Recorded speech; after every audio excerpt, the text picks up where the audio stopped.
기도하였사오고 예수님 이름으로 기도하였습니다. 아멘. 네, 옆에 분들이 한 주간 평안하셨습니까? 인사 한번 합시다. 오늘 제목은 세례를 받으라는 제목입니다. 지난주 우리는 추수감사절을 지켰죠. 정성껏 준비한 찬양을 올려드림을 통해서 하나님께서 크게 기뻐하셨을 것입니다. 지난번에 목회자 TV이 제일 못했다는 말들이 많은데 그 이유가 뭐냐면요, 찬양대 이 사고하고 비교를 해버리는 거. 우리 교인들이 기가 높아져 버려갖고 이게 기가, 그래서 우리가 많은 피해를 봤어요. 그런 거 피했어야 되는데 다른 팀들은 다 은혜스럽게 여러 성도들이 찬양 듣는 중에 눈물도 흘리고 그러셨다고 그러더라고요. 정말 은혜스러운 찬양을 하나님께 드릴 수 있어서 너무 감사합니다. 오늘은 교회가 행하는 축제 중에서 최고의 축제라고 말할 수 있는 성례식을 행하는 날입니다. 여러분, 성례가 무슨 뜻입니까? 성례, 거룩할 성자예요. 예도의 레자입니다. 예도 레. 그래서 거룩한 예식이라는 뜻입니다. 거룩한 예식. 그런데 우리 교회에서 행하는 성례는 두 가지밖에 없습니다. 로마 가톨릭에서는 7가지 성례를 주장합니다만 7성례라고 하죠. 우리는 세례와 성찬 두 가지만 성례로 인정을 합니다. 왜냐하면 두 가지만 예수님께서 직접 세우신 의식이기 때문에 5가지는 우리는 빼고 두 가지만 우리는 성례로 인정하고, 초대교회 때부터 성도들이 모이면 말씀을 듣고 그 다음에 말씀이 끝난 후에 들은 후에 성찬식을 행하고 세례를 베풀고 그렇게 했던 것이 2000년 교회의 전통입니다.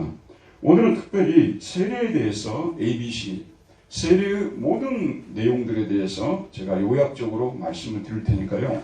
이미 세례 받으신 분들도 다시 한번 정리하시고, 또 오늘 입교나 또 세례를 받는 분들도 세례가 뭔지를 정확히 알고 세례의 은혜를 누렸으면 좋겠습니다. 여러분, 세례는 언제부터 시작되었을까요? 세례의 기원입니다. 언제부터 시작이 되었어요?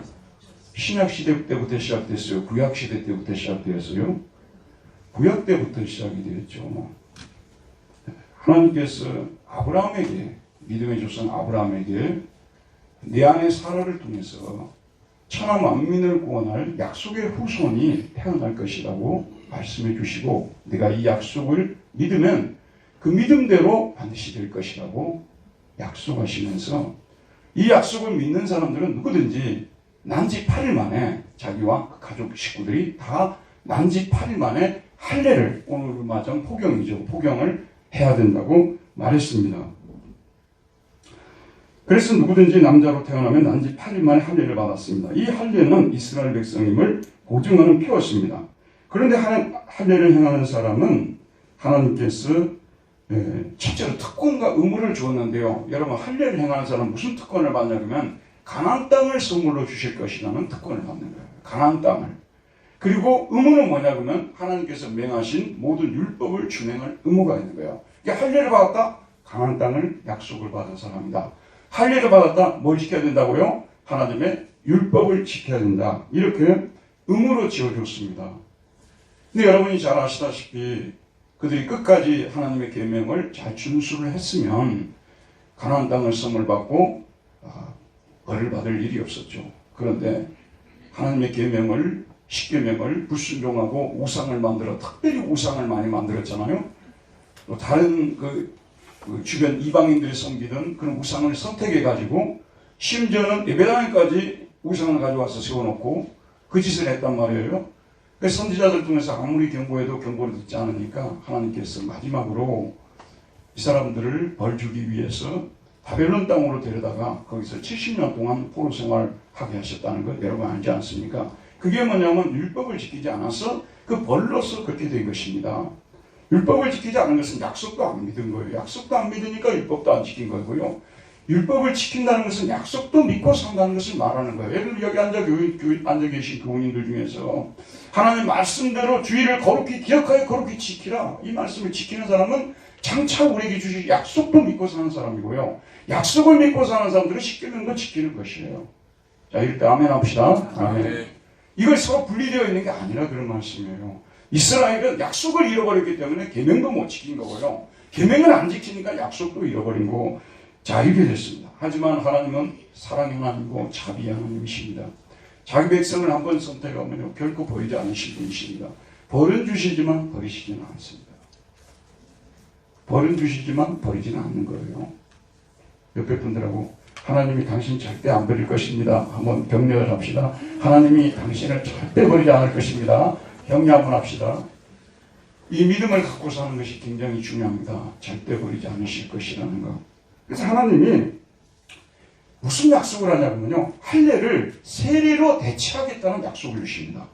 할례를 끝내고 이제는 세례를 받는 시대에 올 것이라고 말씀하시고, 이걸 이제 예레미야나 에스겔 선지자를 통해서 계속해서 주시는데, 지난번 우리가 예레미야 강의에서 들었듯이 할례의 시대가 끝나고 세례를 베푸는 새 시대, 성령을 통해서 인도함을 받는 새 시대가 도래할 것을 예언해 주고 있는데, 대표적으로 에스겔서 36장 25절에서 27절이에요. 내가 너희를 여러 나라 가운데서 인도하여 내고 여러 민족 가운데서 모아내리고 고국 땅에 들어가서 맑은 물을 너희에게 뿌려서, 이 물을 이렇게 뿌린다는 뜻이 맑은 물을 너희에게 뿌려서 너희로 정결하게 하되, 뿌리는 목적이 뭐냐면 정결하게 하는 게 목적이에요.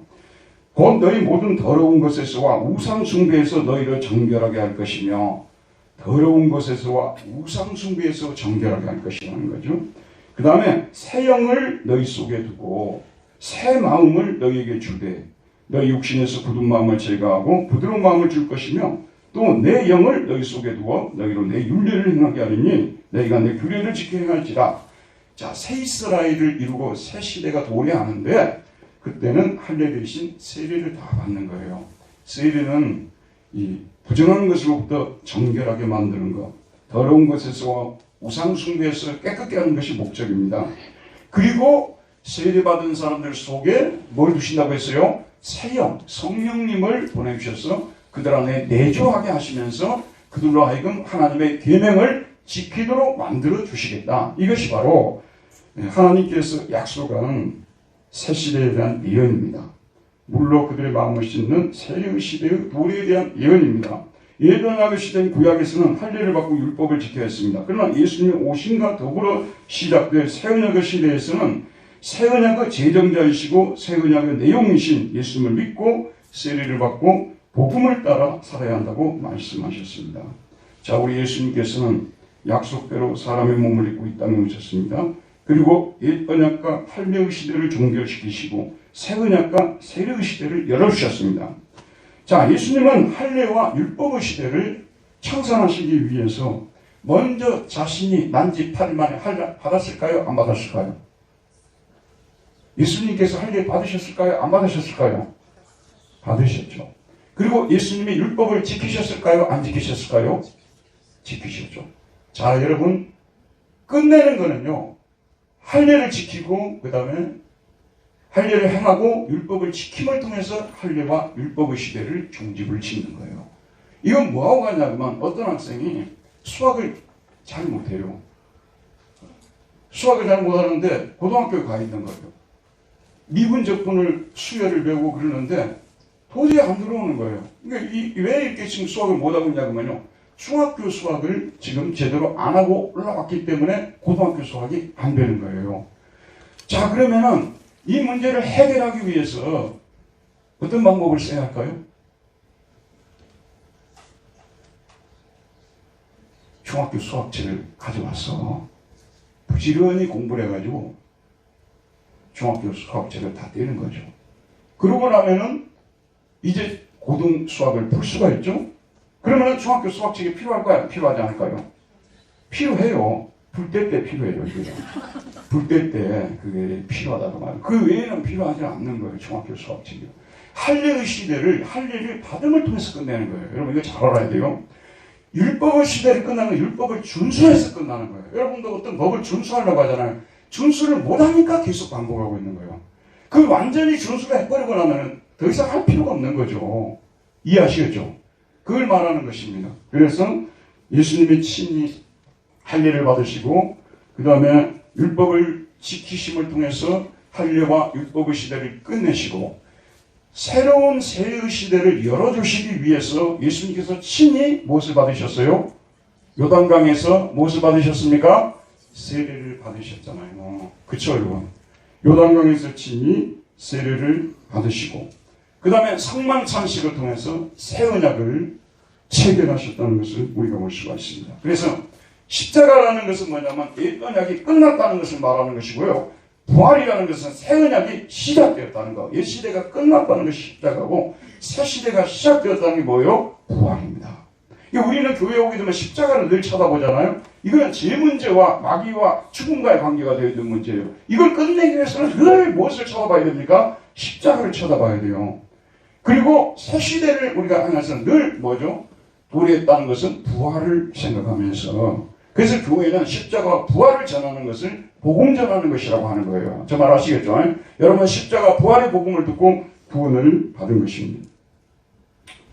자, 그러므로 예수님께서 오신 후에 지금 예수 그리스도를 믿는 저와 여러분들은 할례를 받아야 되겠습니까? 세례를 받아야 되겠습니까? 6월절이 이 사람들 지키는 기간이 있어요. 6월절 지키는 유대인들이요. 근데 어떤 분들은 이게 정돈이 안 돼가지고 6월절 지키기가 또 비행기표 끊어서 가는 분들도 계신다고 말이에요. 6월절은 예수님께서 이미 성찬식을 통해서 완성하셨어요.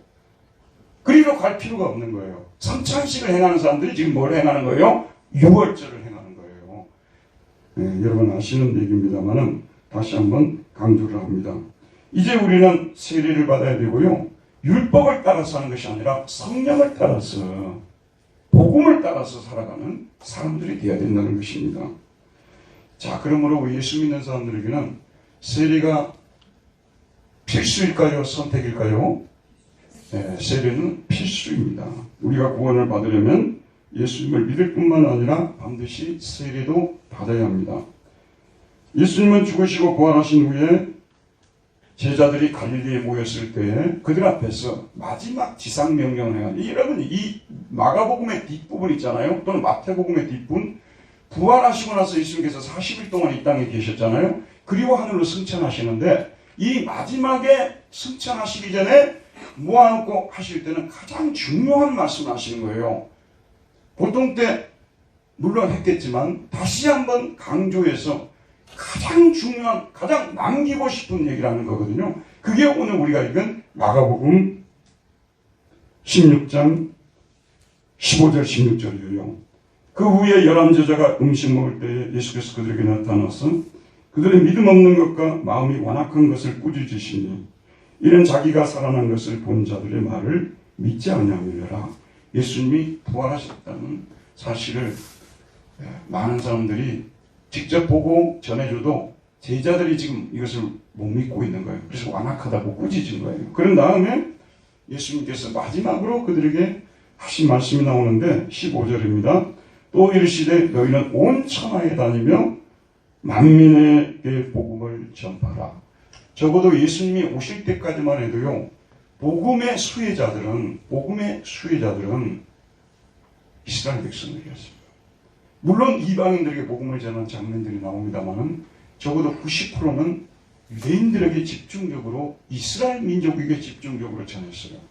그런데 유대인과 이방인을 갈라놓았던 장벽, 그것이 바로 율법이었죠. 그 율법을 십자가로 피하시고 장벽을 무너뜨려버리고 이제는 이 복음의 물이, 이 물결이 이방인들에까지도 흘러들어가는 새로운 시대를 열어두신 거예요. 그러니까 여러분, 새 시대라는 말 속에는요, 이방인의 구원 시대, 이게 바로 이방인이 구원받는 시대가 새 시대라는 거예요. 이방인에게 복음이 이제는 전해져서 그들이 구원받도록 하는, 예수님이 승천하시면서 이것을 마지막으로 부탁하신 거예요. 그래서 여러분은 복음은 국수주의에 머물러 있으면 절대 안 되는 거예요. 민족주의에 머물러 위험합니다. 복음은 보편주의를 지향하는 거, 우주적 복음이 되어야 되는 거예요. 예수님을 아직 믿지 않는 사람들에게 가서 복음을 전하기 위해서 교회가 존재하고 있는 것입니다. 그래서 우리 교회는 주님의 이 마지막 말씀을 마음속에 새기면서 이방인들에게 복음을 전해야 된다. 제가 최근에 안타까운 얘기를 들었어요. 경기도에 있는 어느 우리 교파가 아닌 다른 교파의 교회인데 교인 수가 3,000명이 넘어요. 근데 그 목사님의 방침을 들었는데 너무 재밌는 방침이에요. 그 교회는 해외 선교를 절대 안 한다네요. 국내에 있는 뭐 어려운 교회들은 도울 수 있지만 해외 선교를 안 한다는 것. 이게 자기가 만들어서 자기 복음을 전하고 있는 거예요. 예수님이 마지막 말씀이 자기 교회를 뛰어넘어서 자기 나라를 뛰어넘어서 외국인들에게 복음을 전하라고 하는 거 아니에요. 저희 교회는 그 교회하고는 비교할 수 없을 정도로 규모가 작지만 이 우주적 보편적 복음의 성격을 우리는 깨닫고 할 수만 있으면 우리가 이 복음을 전하려고 교회가 많이 애를 쓰고 더 많은 선교사들을 우리는 도우려고 합니다. 이것이 올바르고 성경적인 것입니까? 아까 그분이 하는 목회가 그 성경적인 것입니까, 여러분? 이걸 우리는 잊지 말아야 되고요. 그 다음에 16절에 보면 믿고 세례를 받는 사람은 구원을 얻을 것이요 믿지 않은 사람은 정죄를 받으리라. 자, 여기 이제 나오는 말씀은 뭐냐면 복음을 전해가지고 예수님을 믿게 하라는 거예요. 그 이방인들에게 가서 뭘 전하라고요? 주님 뭘 전하라고 하십니까? 복음 전하라는 거예요. 복음 전하라고. 예, 복음을 전해서 그들이 누구를 믿도록? 예수 그리스도를 영접하도록 믿도록 하는 것이에요. 이것을 하라고 명령하신 거예요. 그러니까 교회가 교회의 이름을 가지고 있으면 안 믿는 사람들에게 더 나아가서는 민족을 뛰어넘어서 여러 민족들에게 또 족속들에게 이 복음을 전해줘서 그들이 예수를 믿도록 해야 되는 것입니다. 여러분 혹시 그런데 가시지 못하시더라도요. 항상 기도에서는 빠뜨리지 마시기를 바랍니다. 주님 복음을 전하러 나간 선교사님들 잘 감당하도록 복음 사역을 잘 감당하도록 기도합니다. 늘 우리가 기도해야 돼요. 그리고 여러분들이 선교헌금이 뭐 5,000원이든 10,000원이든 참여하는 것이 좋은 게 뭐냐면요. 돈이 있는 곳에 마음도 있습니다. 솔직히 뭐 라면 이거 하나 이게 요즘 주문하면 7,000원 정도 하더라고요. 그거 하나 아껴도 우리가 선교헌금을 할 수가 있는데 그러면은 우리 신앙이 성장을 하게 돼 있거든요. 그리고 말씀에 순종하는 삶이 되어지는 것이고 그래서 우리는 이 복음을 전해줘야 되고 그 사람들을 믿도록 해줘야 되는 거예요. 예수님을 믿게 하는 것이 선교의 목적입니다. 선교의 목적이 물론 부차적 목적들도 있지만 주요한 목적은 복음을 전해서 예수를 믿도록 하는 거. 우리 선교사님들이 뭐하러 나갔겠어요? 복음을 전해서 예수를 믿도록 하는 이걸 위해서 나간 거예요. 이게 주님의 명령이기 때문에 그런 거예요. 명령이기 때문에 아이고 우리 교회 이제 이 정도 컸으니까 선교를 한번 해봅시다. 그래가지고 선교를 하는 것은요. 하나님과 관계없는 일이에요. 여러분. 하나님이 우리에게 명령을 하신 겁니다. 떠나시면서. 그 다음에 세 번째가 뭐냐면 세례를 받게 하라는 거예요. 믿고 세례를 받는 사람은 이게 참 재밌습니다. 여러분. 단어를 보게 되면요. 이 피스투사스라는 거고요. 그 다음에 바티스테이스. 이게 뭐냐면 이게 믿게 하라. 그 다음에 또 바티스테이스. 세례를 받게 하라. 그러면 소테스타. 구원을 받을 것이다. 이렇게 돼 있는데 믿게 하고 세례를 받게 하라는 이 시제가 이게 뭐냐면 과거 분사 시제예요. 과거 분사 시제. 과거 완료 분사만 한 시제 앞서잖아요. 근데 똑같이 과거 분사를 쓰고 있는 거예요. 똑같은 시제를 쓰고 있다는 거예요. 이게 무슨 얘기냐 그러면은 믿게 하는 것과 세례를 베푸는 것을 거의 동시동작적으로 보고 있다는 거예요. 일단 그 사람이 예수를 믿는다면 그 즉시 무엇을 베풀라는 거예요? 세례를 베풀라고 강조를 하고 있다는 말씀이 드린 것입니다. 자, 여기 이게 중요한 포인트가 뭐냐 그러면요. 어떤 사람들은 나는 예수를 믿기는 믿지만 세례는 안 받겠습니다. 이런 분들이 계신다고 말이죠. 이거는 정말 잘못된 것입니다. 예수를 믿는 그 순간에 교회는 그 믿는 자에게 세례를 베풀어야 되고요. 또 여러분들은 예수를 영접하셨다면 그 즉시 세례를 받아야 된다는 것입니다. 왜 그럴까요? 구약을 일단은 보시면은 언제 할례를 행하라고 했습니까? 언제 할례를 행하라고 했어요?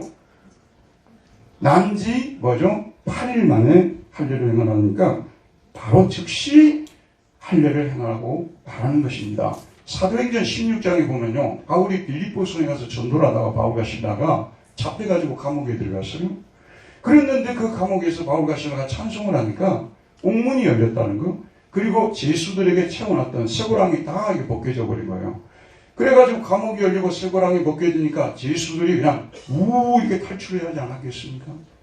그 광경을 간수가 졸았어요. 졸다가 깨워보니까 엄청난 일이 일어난 것이에요. 그래서 이 간수가 너무나 다급해가지고 자살을 시도했습니다. 자살을 시도하니까요. 바울이 뭐라고 하냐면 자살을 하지 말으라고, 왜 목숨을 끊으려고 하느냐고 이렇게 말하면서 바울이 크게 소리질러 이르되 네 몸을 상하지 말라, 우리가 다 여기 있느니라 하니 간수가 등불을 달라고 하며 뛰어들어가 무서워 떨며 바울과 실라 앞에 엎드리고 그들을 데리고 나가 이르되 선생들이여 내가 어떻게 하여야 구원을 받으리까? 내가 어떻게 하면 구원을 받으리까? 지금 이거는 지금 자기가 목숨이 위태로운 자리에서 지금 물어보는 질문이기 때문에 책상 위에서 신학자들이 한가하게 세리를 다룬 문제가 아니잖아요. 어떻게 하면 구원을 받을 수 있을까? 자기는 이제 완전히 못 끊어진 거랑 마찬가지예요. 죽은 자랑 마찬가지인데 내가 살아날 뭐가 있냐 그 말이에요. 방법이 있냐고. 그렇게 물어보니까 이르되 주 예수를 믿으라. 그리하면 너와 네 집이 구원을 받으리라. 주 예수를 믿으라는 것이 바울이 그들에게 제시한 조건이었어요. 그러니까 이게 지금 여러분 보세요. 이 상황이 매우 다급한 상황이기 때문에 여러 말이 필요가 없어요. 핵심만. 여러분도 너무 바쁠 때는요, 장황하게 이야기하지 말고 핵심만 얘기하라고 그러잖아요. 또 마찬가지예요. 핵심만 이야기하는 거냐면 주 예수를 믿으라. 그리하면 너와 네 집이 구원을 받으리라. 예수를 믿는 것이 이게 바로 뭐냐면 핵심입니다. 자, 그 다음에 나오는 말씀 뭐냐면 그래서 예수를 믿었단 말이에요. 그 다음에 33절에 보면 16장 사도행전 16장 그 밤 그 시각에 간수가 그들을 데려다가 그 맞은 자리를 씻어주고, 여기서 그들은 바울과 신라합니다. 자기들이 때렸잖아요. 그러니까 맞은 자리를 씻어주고 자기와 그 온 가족이 세례를 받은 후에 하고 되어 있습니다. 금방 주 예수를 믿으라니까 이 사람 믿은 거예요. 근데 즉시 바로 뭐죠? 세례를 받으라고 말했고 이 사람들은 즉시 세례를 받은 거 아니에요. 맞죠? 근데 여러분 잘 들어보세요. 자, 주목해 보시기 바랍니다. 이게 순서가 어떻게 되냐고, 어순이요. 그들이 세례를 받았다. 이게 뭐냐면 에바프티스트, 이게 세례를 받았다. 라는 말로 아우토스는 뭐냐, 그 자신이라고 강조하는 거예요. 그 자신이. 그 다음에 그에게 속한 모든 사람들이 호이 아우토 판테스. 음료수 중에서 콜라가 좋아요? 판타가 좋아요? 저는 어렸을 때 판타를 더 많이 마셨어요.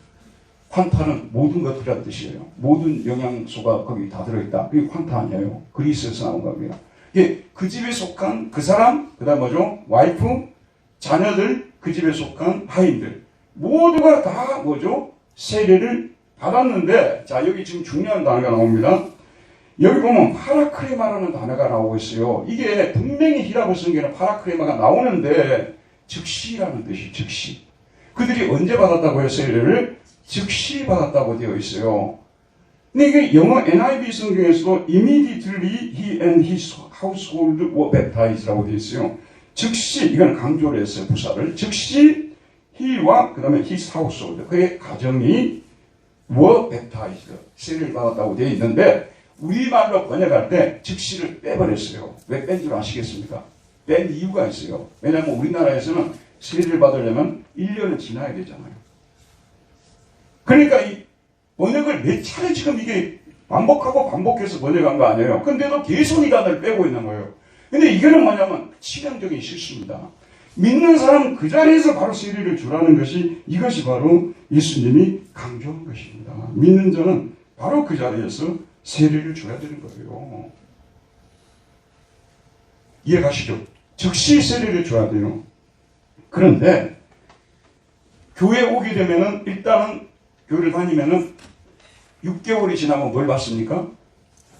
뭘 받죠? 학습을 받는 거예요, 학습.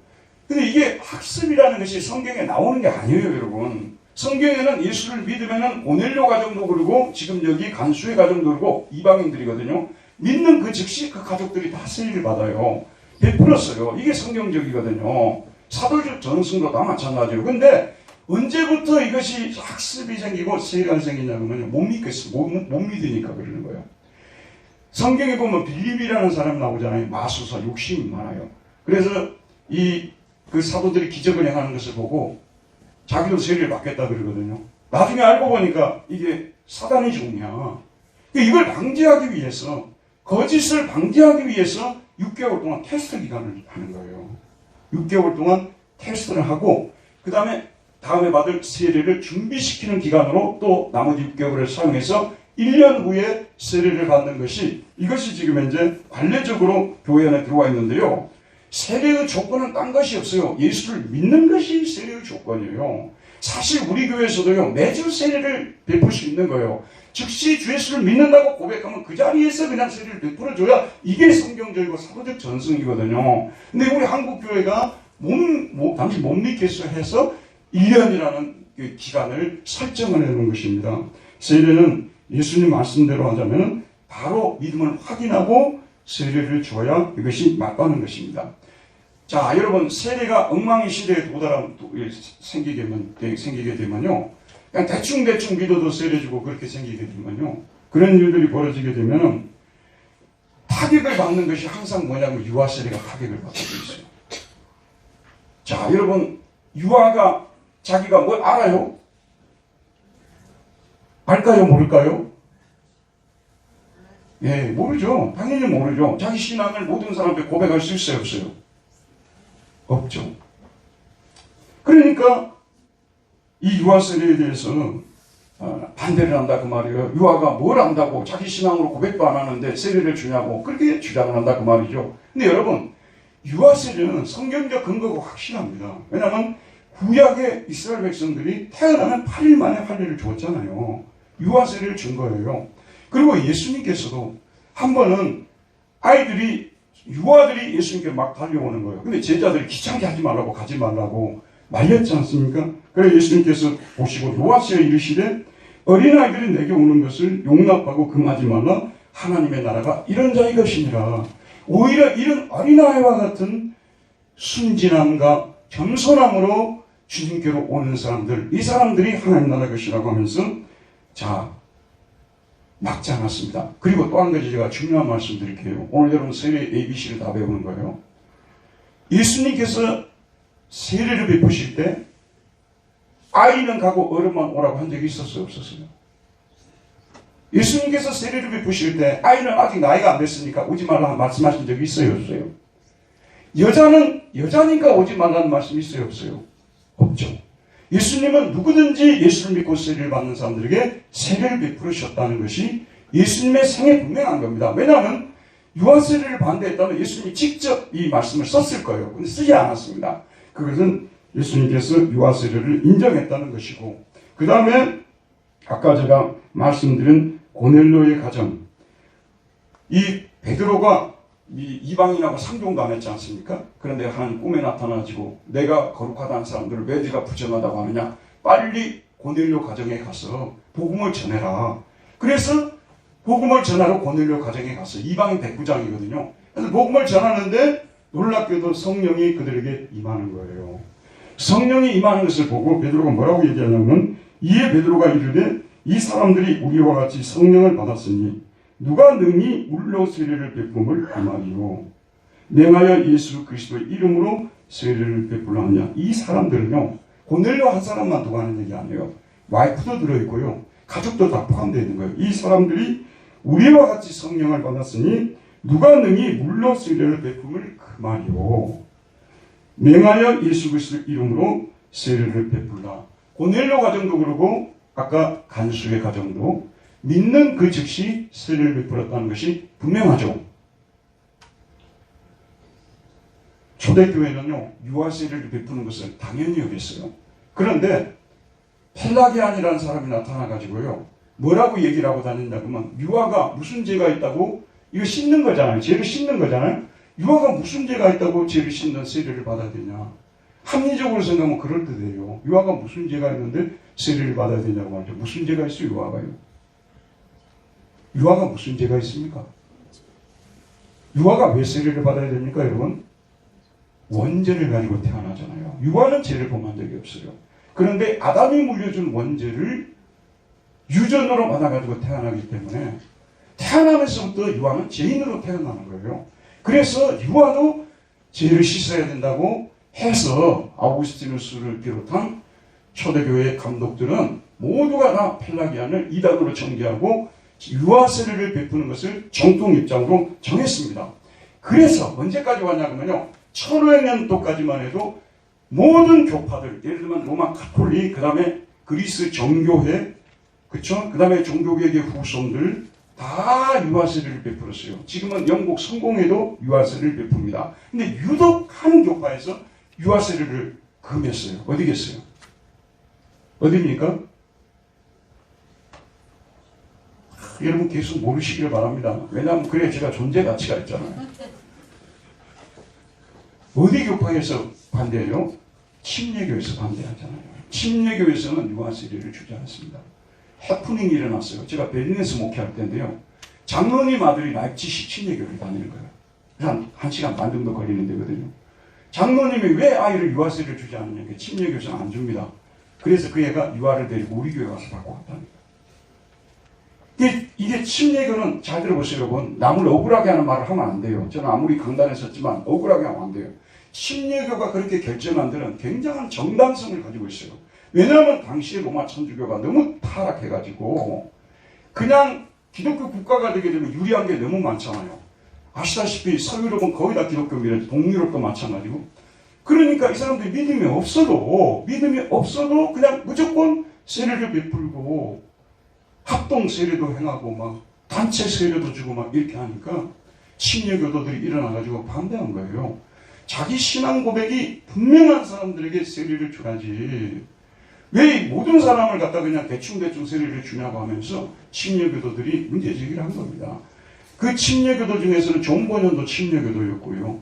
미국에 지금 존 파이퍼 목사님 많은 존경을 받고 있는 분도 침례교도입니다. 침례교 훌륭한 분들이 되게 많습니다. 그런데 저는 한 가지 제안을 드리고 싶은 것이 침례교가 그동안에 정말 예수를 제대로 믿어야 세례를 받는, 진짜 제대로 믿는 사람이 세례를 베풀어야 된다. 그건 우리 교회들에게 많은 도전을 주었어요. 우리가 그 도전을 받아야 됩니다. 그와 더불어서 침례교도 21세기가 됐으니까 좀 바꿨으면 좋겠어요. 왜냐하면 이 유아세례는 교회가 시작되면서 심지어는 예수님이 세우시고 교회가 지금까지 존속해하면서 계속 정통교회에서 베풀어 왔던 것이기 때문에 이제는 침례교도 좀 마음을 바꾸고 유아세례를 베풀면 좋겠다. 정통교회는 침례교에서 주장했던 그걸 받아들여가지고 아무나 세례 주지 말고 정말로 제대로 예수 믿는 사람을 세례 주는 거, 이걸 피차가 배워야 되지 않겠냐, 그런 생각을 하게 됩니다. 자, 그 다음에 우리 이제 또 한 가지 뭐냐면 오늘 여러분 입교라고 써졌죠. 입교가 뭡니까? 성인이 되었을 때, 유아세례 받은 사람들이 성인이 되었을 때 모든 교우들 앞에서, 하나님 앞에서 자기 신앙을 공적으로 고백하는 것이 입교 아닙니까? 그래서 그 믿음을 좀 더 강화시켜주는 것이 입교입니다. 근데 이게 천주교에서는 이걸 뭐냐 그러면 견진성사예요. 견진성사. 우리는 입교라고 하지만 천주교에서는 뭐라고 한다고요? 견진성사. 근데 우리는 성사란 말을 안 써요. 왜 안 쓰냐면 우리는 세례와 성찬만을 주님이 세우신 성사라고 보기 때문에, 성례라고 보기 때문에 견진성사란 말을 쓰지 않습니다. 근데 견진성사가 뭐냐면요, 유아세례 받은 아이들을 데려다가 여기서 사제가 기름을 여기다가 머리에다가 묻히는 거예요. 그래가지고 이 기름을로 안수를 하는 거예요. 그래가지고 이 아이의 신앙을, 연약한 신앙을 강화시켜가지고 이제는 그리스도의 군사로서 전진해서 싸우라. 그게 견진성사예요. 이게 라틴어로는 콘피르마치오라고 하거든요. 콘은 영어로 믿습니다. 함께 피르마치오, 강화시키라는 뜻이에요. 안수를 해가지고 믿음을 강화시켜서 그리스도의 전사로 준비시켜라. 이게 견진성사인데, 콘피르마치오를 우리말로 번역을 할 때 견진이라고 번역했어요. 이 견자가 무슨 견자인 줄 아십니까? 굳을 견자입니다. 그 다음에 진짜가 무슨 진짜냐면 떨칠 진짜예요. 그러니까 견진이라는 맛은 뜻을 굳게 하여 떨치고 앞으로 나아가게 만드는 예식이라는 뜻이에요. 견진성사가요. 아시겠죠, 여러분? 근데 우리는 이 견진 성례로 보지 않기 때문에 우리는 15살이 되었을 때 모든 교우들 앞에서, 하나님 앞에서 자기 신앙을 고백하게 해서 믿음을 강화시켜서 그리스도의 군사로 이제 전선으로 나가라. 우리는 입교를 하는 거예요. 입자가 무슨 입자입니까? 들 입자 아니에요. 들어온다는 그 교우는 가르칠 교회. 원래 교회가 가르치는 모임이라 해서 교회라고 하는 겁니다. 그래서 이 교회 안으로 들어오게 만들어서 이제 정식 교회의 멤버십이 되어서 특권과 의무를 행하는 사람이 되게 만드는 것이 입교입니다. 이제 입교 아시겠죠, 여러분? 자, 이런 식으로 이 세례 입교 학습 유아 세례가 정리정돈이 되었습니다. 혹시 여러분 의문이 있으시면 저에게 나중에 개인적으로 물어봐 주시면 자세히 설명해 드리겠습니다. 결론을 맺겠습니다. 우리가 간수가 질문했던 것처럼 어떻게 하면 구원을 받을 수 있습니까? 우리가 어떻게 구원을 받죠? 한번 해봅시다. 주 예수를 믿으라. 그리하면 너와 내 집이 구원을 얻으리라. 예수를 믿는 것입니다. 자, 믿으면은 어떻게 되겠습니까? 세례를 당연히 받아야 된다는 것입니다. 부득이해서 세례를 미루는 경우, 지난번 코로나처럼 이런 경우는 발생할 수가 있지만 세례는 유아가 태어나면 즉시 해야 되고요. 그 다음에 또 예수를 믿는 사람에게 사실은 즉시 세례를 베푸는 것이 옳은 것입니다. 믿고 세례를 받는 사람은 구원 얻을 것이고 믿지 않는 사람은 정죄를 받으리라. 세례는 죄를 씻는 예식이고 그리스도와 연합되는 예식입니다. 여러분 이혼과 결혼에 대해서 한번 생각해 보십시오. 어떤 사람이 그냥 어렸을 때 뭣도 모르고 결혼했는데 살아보니까 말도 안 되는 사람이에요. 그래서 예전에는 이혼도 못했는데 요즘은 이혼하잖아요. 그래서 정말 자기가 찾아서 자기가 진짜 사랑하는 사람하고 결혼을 했다 그 말이에요. 세례라는 것이 바로 그런 것이에요. 예전에 우리가 벗에서 살았던 세상과 마귀와 결별을 하는 것이고 그리고 예수 그리스도와 성령과 연합해서 예수님을 신랑으로 모시고 우리가 신랑으로부터 위로를 받고 신랑으로부터 은혜를 받고. 근데 여러분 여기서 복음의 중요한 점 한 가지만 말씀을 드리고 마칠게요. 들어보세요. 이 신랑과 신부를 하게 되면요 우리가 예수님에 대한 의무만을 자꾸 떠올려요. 만약에 그런 식으로 여러분 예수를 믿으면요 하나도 재미없는 죽을 때까지 재미없는 기독교입니다. 예수님은 우리에게 뭐 이시키기 위해서 오신 분이 아니에요. 만약에 어떤 남편이 나하고 결혼하자 그랬단 말이에요. 왔더니 처음부터 끝까지 일만 시켜요. 어쩔 거예요 여러분? 우리 교인들처럼 착하신 분들은 계속 하시겠지만 상당히 힘든 일이죠. 남편이 선물도 사다 주고 위로의 말도 해주고 또 내 아픈 상처도 싸매주고 늘 격려해주고 우리 교회 남편들 다 이렇게 하고 계시죠. 그렇게 하고 계시죠. 그게 원래 남편이 해야 될 일은 계속 격려하고 위로하고 거기에 대한 반응으로서 레스폰스로서 아내가 남편에게 밥도 차려주고 빨래도 해주고 남편을 또 이렇게 도와주고. 자 여러분 세례받은 분들은요 그리스도와 새 결혼을 했다는 생각을 가지시고 지금 우리 한국교회가 욕을 얻어먹는 이유가 뭐예요? 네가 세례 받았냐 그 말이에요. 세례 받은 네가